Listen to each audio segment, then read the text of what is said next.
નમસ્કાર વિદ્યાર્થી મિત્રો, આજે આપણે લેક્ચર નંબર 15માં મેં તમને જે દાખલાઓ આપેલા હતા એના સોલ્યુશન છે એ આપણે જોઈશું. બંધારણીય સૂત્ર આપેલું હોય તો એના ઉપરથી ઘટક તત્વોની ટકાવારી કઈ રીતે શોધી શકાય એના દાખલાઓ છે એ આપણે પ્રથમ જોઈએ. વિભાગ એ, બંધારણીય સૂત્ર પરથી ઘટક તત્વોની ટકાવારી શોધો. તો આવા 5 દાખલાઓ મેં તમને આપેલા હતા, એના વિશે આપણે એની ગણતરીઓ છે તમે કરેલી હશે, તો એના વિશે આજે આપણે જોઈએ. ચાલો, પહેલો દાખલો હતો એમોનિયા. તો એમોનિયાનું આણ્વીય સૂત્ર NH3, બરાબર. એમોનિયા NH3, આણ્વીય સૂત્ર એનું શું થશે? NH3. એના ઉપરથી એનું મોલર દળ છે એ શોધેલું હશે તમે લોકોએ. ચાલો, તો આણ્વીય સૂત્ર NH3, 1 નાઇટ્રોજનના 14 વત્તા 3 હાઇડ્રોજન, બરાબર, એનો એક ગણાશે. એટલે 14 અને 3 17 ગ્રામ પ્રતિ મોલ. એ થયું એનું મોલર દળ. હવે આપણે જોઈશે નાઇટ્રોજનના ટકા. તો નાઇટ્રોજનના ટકા બરાબર શું થશે? નાઇટ્રોજનનું દળ આ 14 છેદમાં કુલ દળ 17. એવી જ રીતે હાઇડ્રોજનના ટકા, તો હાઇડ્રોજનનું દળ એટલે 3 છેદમાં કુલ દળ 17. તો નાઇટ્રોજનના ટકા થશે 82.35%, હાઇડ્રોજનના ટકા થશે 17.65%. નાઇટ્રોજનનું દળ છે 14/17, 3 હાઇડ્રોજનના છે 3/17. એટલે આપણને નાઇટ્રોજન અને હાઇડ્રોજનના ટકા માલુમ પડશે. આવી જ રીતે બીજો દાખલો છે H20O. તો આણ્વીય સૂત્ર અહીં લખવાનું થશે અને એનું મોલર દળ છે એ શોધવાનું થશે. ચાલો, કાર્બનનું પરમાણ્વીય દળ 12 × 10 120 કાર્બનનું દળ થયું. હાઇડ્રોજનનું 1 × 22 એટલે 22 આવશે. હાઇડ્રોજનનું પરમાણ્વીય દળ હતું એને ગુણ્યા 22 કર્યા એટલે કુલ હાઇડ્રોજનનું દળ થયું. ઓક્સિજનનું પરમાણ્વીય દળ 16. તો 120 વત્તા 22 વત્તા 16, તો કુલ થયું 158 ગ્રામ પ્રતિ મોલ.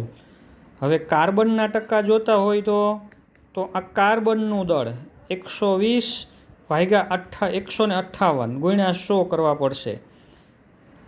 હાઇડ્રોજનના ટકા જોઈતા હોય તો હાઇડ્રોજનના 22/158 ગુણ્યા 100. ઓક્સિજનના ટકા જોઈતા હોય તો 16/158 ગુણ્યા 100 કરો એટલે તમને ઓક્સિજનના ટકા છે. તો કાર્બનના ટકા 75.95%, હાઇડ્રોજન છે 13.92% અને ઓક્સિજન છે એ 10.13% છે એ મળશે. હવે આ જવાબમાં કંઈ ભૂલ છે કે નહીં ચેક કરવું હોય તો તમે આ ત્રણેયનો 75.95, 13.92 અને 10.13 એનો સરવાળો કરો એટલે કુલ ટકા હંમેશા 100 થવા જોઈએ. જો એમાં કંઈ ઘટતું હોય તો તમારે ગણતરી ફરીથી કરી અને ફરીથી ચેક કરી લેવાનું. ચાલો, એવો જ દાખલો છે એના પછીનો ત્રીજો Na2CO3. Na2CO3 માટે આણ્વીય સૂત્ર અને મોલર દળ શોધીએ સૌ પ્રથમ. ચાલો, તો Na2CO3માં સોડિયમનું પરમાણ્વીય દળ 23, 2 સોડિયમ છે એટલે 23 × 2 = 46 વત્તા 1 કાર્બન છે એટલે એનું પરમાણ્વીય દળ 12 અને વત્તા 3 ઓક્સિજન એટલે 16 તેડીને 48, બધાનો સરવાળો કરીએ એટલે થશે 106 ગ્રામ પ્રતિ મોલ. હવે આપણે એના ઉપરથી સોડિયમના ટકા, કાર્બનના ટકા અને ઓક્સિજનના ટકા છે એ શોધીએ. સોડિયમના ટકા માટે 46 ભાગ્યા 106 ગુણ્યા 100 કરવા પડશે.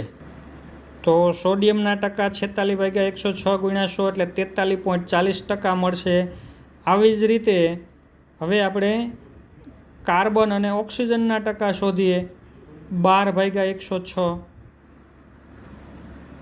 12 ભાગ્યા 106 ગુણ્યા 100 11.32%. એવી જ રીતે ઓક્સિજનના ટકા જોતા હોય તો ઓક્સિજનનું દળ 48, 16 તેરીને 48, 3 ઓક્સિજન છે એટલે 48 ભાગ્યા 106 કરીએ ગુણ્યા 100 કરીએ તો ઓક્સિજનના ટકા મળશે 45.28. હવે આ 43.40, 11.32 અને 45.28 આ બધાયનો તમે સરવાળો કરો તો કુલ 100% થઈ જશે. એટલે કે આપણો દાખલો છે એ ટકાવારીની દ્રષ્ટિએ સાચો છે. તો આવી રીતે ચાલો એના પછી હવે આપણે ચોથો દાખલો લઈએ. ચાલો ચોથા દાખલામાં કોપર સલ્ફેટ ઇન્ટુ 5H2Oમાં કેટલા ટકા પાણી રહેલું છે. આણ્વીય સૂત્ર તો CuSO4 ઇન્ટુ 5H2O. મોલર દળ તો કોપર સલ્ફેટનું દળ શોધવાનું. કોપરના 63.5 વત્તા સલ્ફરના 32 વત્તા ઓક્સિજન 16 ચોખ્ખું 64 બધાનો સરવાળો કરો એટલે 159.5. પાણીનું 18 ગુણ્યા 5 કરો એટલે 18 50 90. 159.5 પ્લસ 90 એટલે અહીંયા ટોટલ જે આવશે એ તમે મૂકો તો મોલર દળ મળ્યું 249.5 ગ્રામ પ્રતિ મોલ. હવે આપણે પાણીના ટકા જોઈશે તો પાણીનું દળ 249.5 ગ્રામ દળ હતું પણ એમાંથી પાણી કેટલું તો 90 ગ્રામ. તો 90 ભાગ્યા 249.5 એટલે તમને પાણીના ટકા છે એ મળશે. તો 36.07% પાણી છે એ માલુમ પડેલું છે. પાંચમો દાખલો લઈએ. K4FeCN6 આણ્વીય સૂત્ર થશે K4FeCN6 સંકીર્ણ સંયોજન છે. એનું આણ્વીય સૂત્ર છે K4FeCN6. એનું મોલર દળ અહીં તમે ગણેલું હશે. ચાલો ચેક કરો કેટલું મળેલું છે. ચાલો તો આણ્વીય સૂત્ર છે K4FeCN6 4K, 1 iron Fe, 6 carbon, 6 nitrogen. તો પોટેશિયમનું પરમાણ્વીય દળ 39 ગુણ્યા 4 156.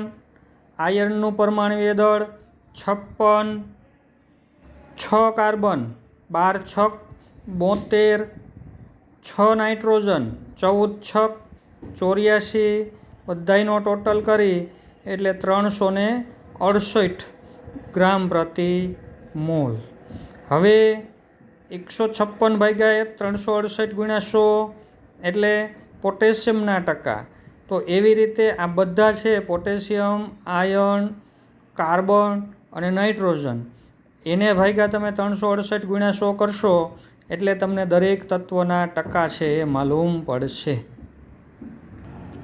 તો આ રીતે પોટેશિયમના ટકા તમને 42.39%, 15.22% આયર્ન, 19.57% કાર્બન અને 22.83% નાઇટ્રોજન બધાનો સરવાળો કરો એટલે કુલ 100% થઈ જશે.